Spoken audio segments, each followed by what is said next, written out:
Hello बच्चों, welcome to PRS the future academy. We are talking about the first chapter of physics portion of class 10th science, and in the last lecture we have discussed about the introduction of light and the phenomenon related to light. The phenomenon related to light in your syllabus is reflection and refraction. We see what is reflection of light and what are the laws of reflection of light. After that we are going to discuss the mirror and its application. About mirror, you should know that there are two types of mirror: plane mirror and spherical mirror. In the last lecture we have learnt about plane mirror, but today we will discuss spherical mirror. Let's see what is spherical mirror. As the name suggests, spherical mirror. Spherical mirror means एक ऐसा mirror जिसका reflecting जो surface हो वो स्फीरिकल हो, plane ना हो। Suppose कि ये हमने एक मिरर लिया है। मिरर का मतलब ये समझिए एक ग्लास है, ये ट्रांसपेरेंट है और हमने इसको पॉलिश कर दिया। और पॉलिश करने के बाद अगर इस सरफेस पर कोई भी लाइट इंसिडेंट होगी, यू नो दैट, तो ये लाइट सेम मीडियम में रिटर्न हो जाती है। ठीक है, this phenomenon is known as reflection of light and this surface is known as mirror here. ठीक है, अगर ये सिंपल था, हमने पॉलिश नहीं किया था, then it is glass plate. लेकिन अगर आपने इसके एक सरफेस को, एक साइड को पॉलिश कर दिया, दूसरा वाला साइड रिफ्लेक्टिंग सरफेस का काम कर रहा है, then it is called mirror. और ये सरफेस एकदम प्लेन है, hence it is called plane mirror. Okay, plane mirror. इसी तरीके से अब ऐसा भी तो हो सकता है कि जो हमारा रिफ्लेक्टिंग सरफेस हो वो कर्व हो, स्फीरिकल हो। तो अगर ये हमारा रिफ्लेक्टिंग सरफेस कर्व होगा तो इस मिरर को हम प्लेन मिरर नहीं बल्कि स्फीरिकल मिरर कहेंगे। Like this, this is curve surface है ना, और इस साइड अगर हम इसको पॉलिश कर देते हैं, then this inward surface is called the mirror. It is called mirror. और ऐसा भी हो सकता है कि आपके पास इस तरीके का कर्व सरफेस हो और आपने इसको जो है इधर से पॉलिश कर दिया है और इधर से पॉलिश कर देंगे, अभी भी इसके ऊपर लाइट इंसिडेंट होगी तो इससे रिफ्लेक्शन होगा, तो ये भी मिरर है। और आप ये भी देख रहे हैं कि जो रिफ्लेक्टिंग सरफेस है, that reflecting surface is curved here, और यहाँ पर कैसा था, प्लेन था। ठीक है, तो रिफ्लेक्टिंग सरफेस अगर प्लेन होगा then it is called plane mirror. Reflecting surface अगर कर्व होगा then it is called spherical mirror. Okay, तो डेफिनेशन हो सकती है स्फीरिकल मिरर की। Spherical mirror is a mirror whose reflecting surface is curved inward और outward. जैसे कि आप यहाँ पर देखिए, ये भी स्फीरिकल मिरर है, ये भी स्फीरिकल मिरर है, लेकिन इसका जो रिफ्लेक्टिंग सरफेस है वो कैसा है, इनवर्ड है, ये है ना, कर्व है, अंदर की ओर कर्व है, और इसका जो रिफ्लेक्टिंग सरफेस है वो बाहर की ओर कर्व है ना। तो चाहे कर्व इनवर्ड हो या आउटवर्ड हो, ये रिफ्लेक्टिंग सरफेस, दोनों ही केस में ये मिरर ही कहलाएगा, स्फीरिकल मिरर ही कहलाएगा। बट अगर रिफ्लेक्टिंग सरफेस आपका जो कर्व रिफ्लेक्टिंग सरफेस है अगर वो इनवर्ड कर्व है, तो ऐसे केस में इस मिरर को हम क्या बोलेंगे, this is called concave mirror. ठीक है, यानी जो स्फीरिकल मिरर होते हैं ये दो टाइप हो गए स्फीरिकल मिरर के। अगर रिफ्लेक्टिंग सरफेस इनवर्ड अंदर की तरफ कर्व है तो ये कॉनकेव मिरर, अगर रिफ्लेक्टिंग सरफेस बाहर बाहर आउटवर्ड डायरेक्शन में कर्व है तो इसको बोलेंगे convex mirror, convex mirror.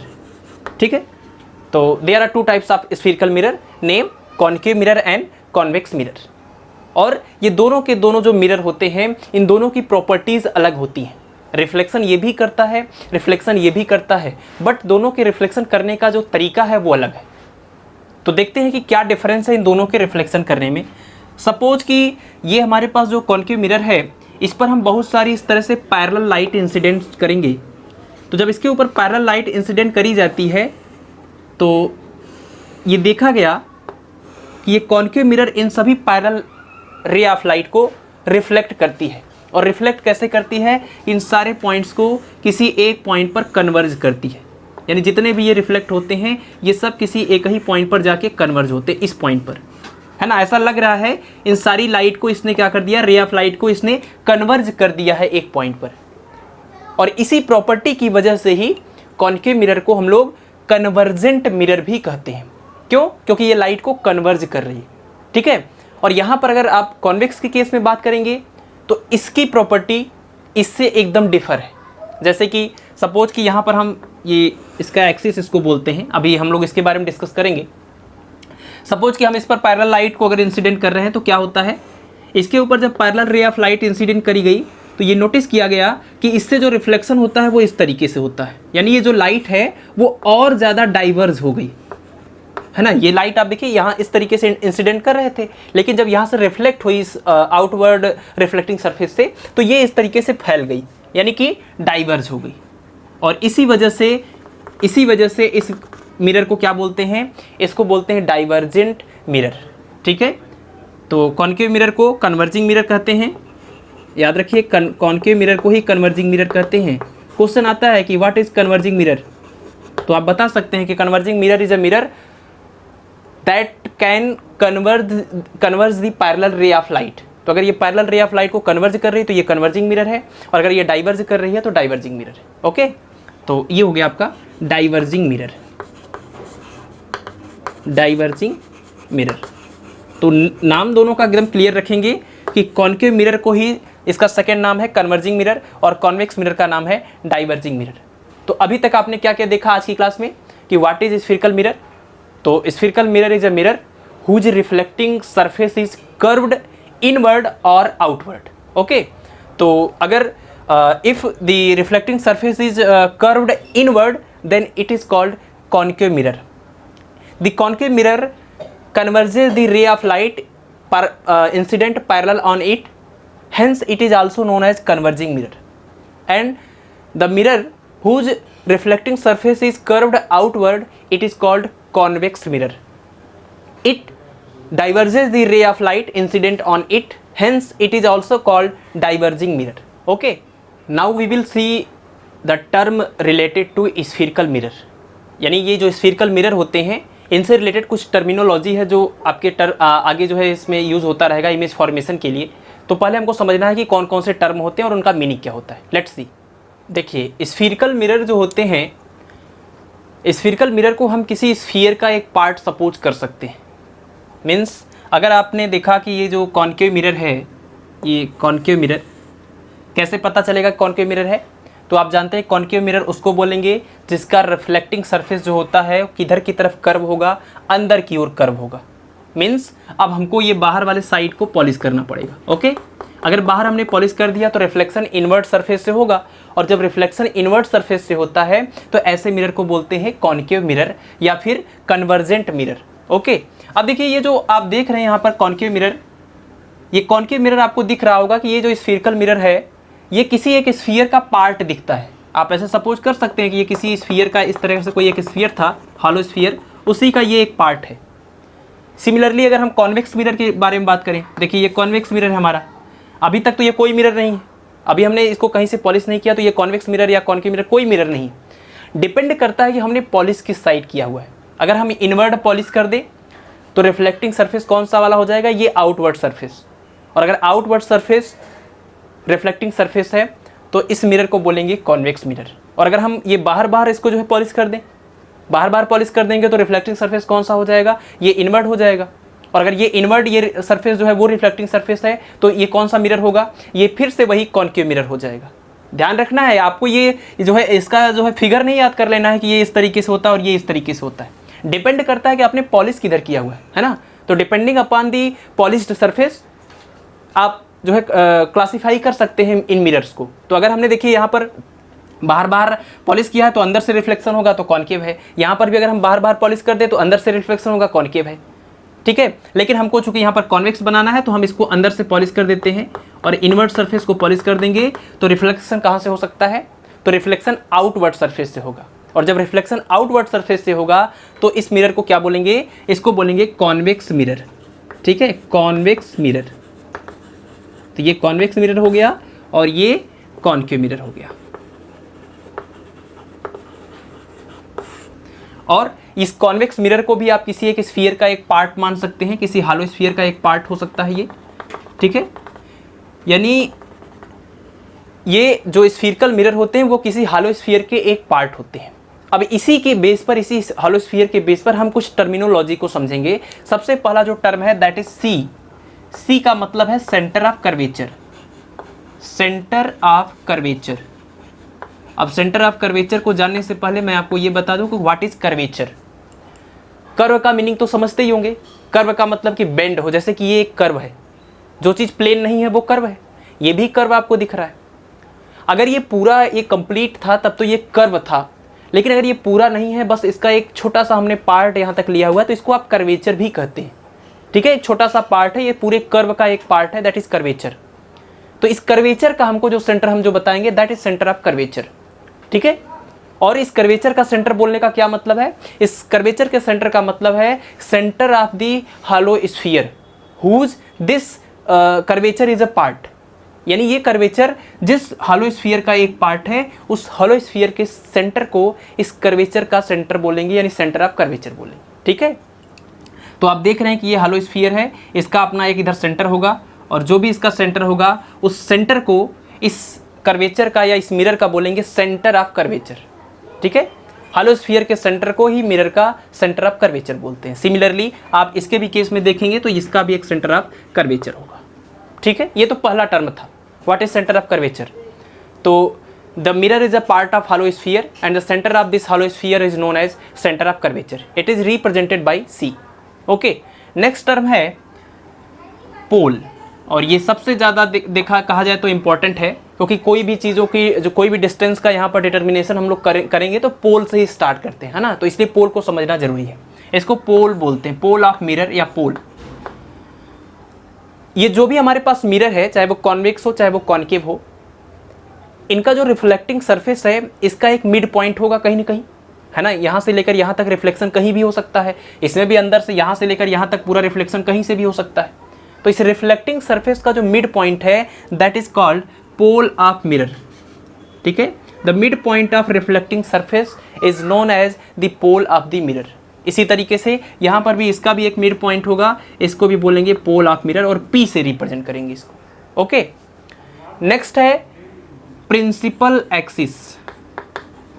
Next term है प्रिंसिपल एक्सिस। किसी भी मिरर का प्रिंसिपल एक्सिस क्या होता है?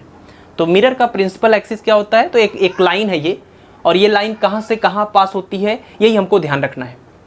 यानी horizontal line passing from the pole and centre of curvature is called principal axis of the mirror. यानी अगर हमारे पास ये मिरर है तो मिरर के पोल और मिरर के सेंटर ऑफ कर्वेचर से पास होता हुआ जो लाइन जाएगा, हॉरिजॉन्टल लाइन, इसी को हम बोलेंगे प्रिंसिपल एक्सिस, ठीक है। और कंफ्यूजन नहीं होना चाहिए कि प्रिंसिपल एक्सिस का मतलब P और C तक जो लाइन गई है, इसको आप इसको इधर भी आगे एक्सटेंड कर सकते हैं और इधर बैकवर्ड डायरेक्शन में इधर भी आप एक्सटेंड कर सकते हैं। ये पूरा प्रिंसिपल एक्सिस है, ठीक है। यहाँ लेंथ मैटर करता ही नहीं है, लेंथ से कोई मतलब नहीं, बस इस पॉइंट और इस पॉइंट से पास होने वाली जो लाइन होगी that is principal axis of this mirror, okay. Similarly यहाँ पर भी आप कर सकते हैं, यहाँ पर भी एक आपको प्रिंसिपल एक्सिस दिखाई देगा, C और P से पास होती हुई जो लाइन है that is principal axis of the concave mirror, okay. Next point is focus. अब हमको समझना है कि व्हाट इज फोकस। और फोकस, अभी हम बात कर रहे हैं फोकस पॉइंट की, और फोकस पॉइंट से जब किसी एक स्पोल की डिस्टेंस लेंगे तो उसको फोकल लेंथ बोलेंगे। तो अभी तो बात कर रहे हैं फोकस पॉइंट की।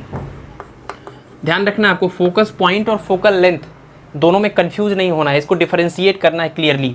फोकस पॉइंट को कैपिटल F से रिप्रेजेंट करेंगे, फोकस पॉइंट को कैपिटल F से रिप्रेजेंट करेंगे। और फोकस पॉइंट क्या होता है? तो अगर हम इसके लोकेशन की बात करें तो पोल और सेंटर ऑफ कर्वेचर के बिल्कुल मिड में यहाँ पर एक पॉइंट होता है जिसको हम फोकस कहते हैं। इसमें भी होगा पोल और ये सेंटर ऑफ कर्वेचर के बिल्कुल बीच में, और इसी प्रिंसिपल एक्सिस पर ही ये लाई करता है जिसको हम फोकस कहते हैं, ठीक है। इसकी अपनी कुछ प्रॉपर्टी होती है इस फोकस की। जैसे अगर फोकस की डिफिनीशन देनी हो तो आप ये कह सकते हैं कि मान लीजिए हमारे पास कोई कॉन्केव मिरर है, तो पैरेलल रे ऑफ लाइट यहाँ पर आती है, और जब वो कन्वर्ज होकर जिस पॉइंट से जाती है that is the focus of concave mirror. Similarly यहाँ पर जब पैरेलल रे को इंसिडेंट करते हैं तो वो रिफ्लेक्ट होकर जब वापस जाती है, आपने पीछे अभी देखा था डाइवर्जेंट प्रॉपर्टी जो इसकी देख रहे थे आप, तो जब यहाँ से लाइट रिफ्लेक्ट होकर जाती है तो ऐसा लगता है कि इस पॉइंट से जा रही है, और जिस पॉइंट से पास होता हुआ ये फील होता है, अपीयर होता है, that point is the focus of the mirror. ठीक है, तो इसके पास भी फोकस हो गया और इसके पास भी फोकस हो गया, कैपिटल एफ से इसको रिप्रेजेंट कर रही है। अब बात आती है कुछ डिस्टेंसेस की। अब जैसे देखिए यहाँ पर जो पोल होता है, कोई भी डिस्टेंस को हम पोल से ही मेजर करते हैं।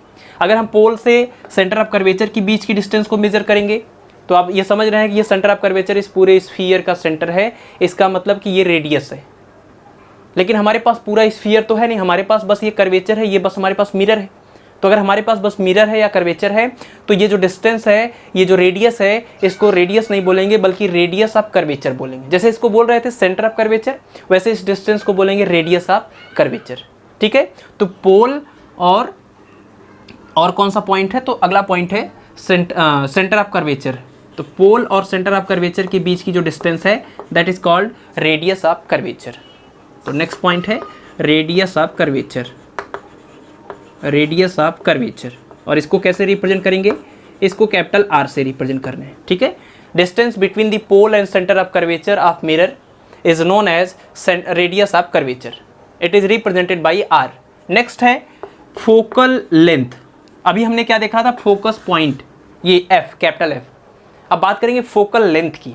तो फोकल लेंथ और फोकल लेंथ को रिप्रेजेंट कैसे करते हैं, तो इसको स्मॉल एफ से रिप्रेजेंट करेंगे लेंथ को। ये फोकल लेंथ है, स्मॉल एफ से रिप्रेजेंट करें, और ये फोकस पॉइंट था, कैपिटल एफ से रिप्रेजेंट कर रहे थे। ठीक है, तो अब की बार ये डिस्टेंस कहाँ से मेजर करी जाएगी, फोकल लेंथ की, तो फिर से हमको पोल से डिस्टेंस मेजर करना है। ध्यान रखना है आपको, देखिए मिरर के केस में जो भी डिस्टेंस हम मेजर करते हैं वो हमेशा पोल से ही मेजर किया जाएगा। ठीक है, तो पोल से सेंटर ऑफ कर्वेचर के बीच की डिस्टेंस को मेजर करेंगे, that is radius of curvature. Pole से फोकस के बीच की डिस्टेंस को मेजर करेंगे, that is focal length of the mirror. तो ये हो गया फोकल लेंथ। इसी तरीके से यहाँ पर भी ये हो जाएगा फोकल लेंथ, और यहाँ से लेकर ये पूरी डिस्टेंस हो जाएगी सी और एफ पी के बीच की डिस्टेंस को बोलेंगे रेडियस ऑफ कर्वेचर। ठीक है, तो इतनी टर्मिनोलॉजी आपने समझ रखी है।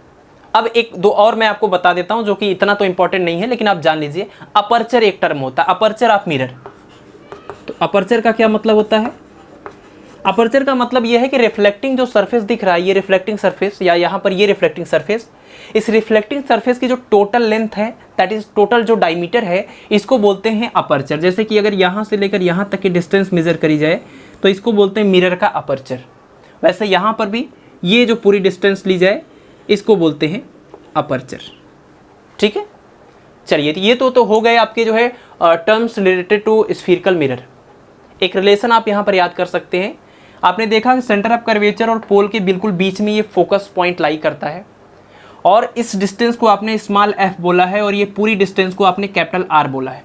तो अगर ये स्मॉल एफ डिस्टेंस है तो ये डिस्टेंस भी स्मॉल एफ, तो क्या रिलेशन हो जाएगा कैपिटल आर और स्मॉल एफ में, तो आप लिख सकते हैं कि capital R is equal to F plus F. 2 times F को आपको सम करना पड़ेगा, तो F plus F is equal to R, that means R is equal to 2f। ठीक है, तो ये एक रिलेशन हो गया रेडियस ऑफ कर्वेचर और फोकल लेंथ में। ये फार्मूले को आप जो है मेमोराइज कर लीजिए कि radius of curvature is equal to 2 into focal length.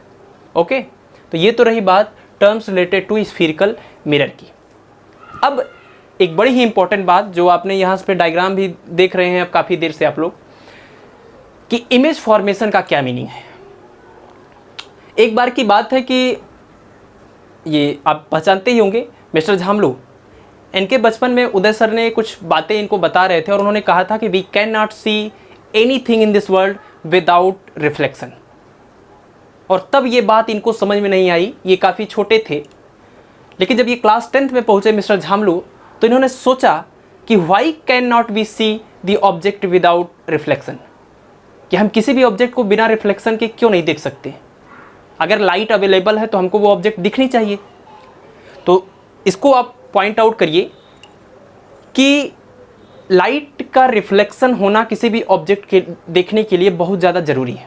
जैसे कि आज आप हमको यहाँ पर देख पा रहे हैं, क्योंकि यहाँ पर कमरे में जो भी लाइट्स लगी हुई हैं, उनसे ट्यूबलाइट्स लगी हुई हैं, उनसे जो लाइट हमारे ऊपर, हमारे फेस पर, हमारी बॉडी पर आके इंसिडेंट हो रही है, इंसिडेंट होने के बाद वो हमसे यहाँ से रिफ्लेक्ट हो रही है, और जब वो हमसे यहाँ से रिफ्लेक्ट होती है तो हमारे बॉडी के, हमारे स्ट्रक्चर की पूरी इंफॉर्मेशन को लेकर आगे जाती है।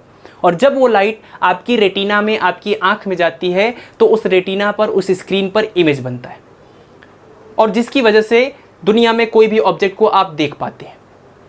अगर कभी भी इसका इमेज यानी रिफ्लेक्शन अगर ना हो हमारे ऊपर से या किसी भी ऑब्जेक्ट के ऊपर से, तो आप उस ऑब्जेक्ट को नहीं देख सकते हैं। जैसे अंधेरे में कोई ऑब्जेक्ट है तो आपको नहीं दिखाई देता, क्यों? क्योंकि उसके ऊपर कोई लाइट नहीं पड़ रही है या कोई ऐसी लाइट नहीं जा रही है जो वहाँ से रिफ्लेक्ट होकर हमारी रेटिना में आ रही हो। ठीक है, तो किसी भी ऑब्जेक्ट को देखने के लिए ज़रूरी है कि उस ऑब्जेक्ट से कोई ना कोई ray of light, beam of light reflect होकर हमारी रेटिना में इंटर करे, और जब वो रेटिना में इंटर करती है तो रेटिना पर पीछे जो है उसका इमेज बनता है।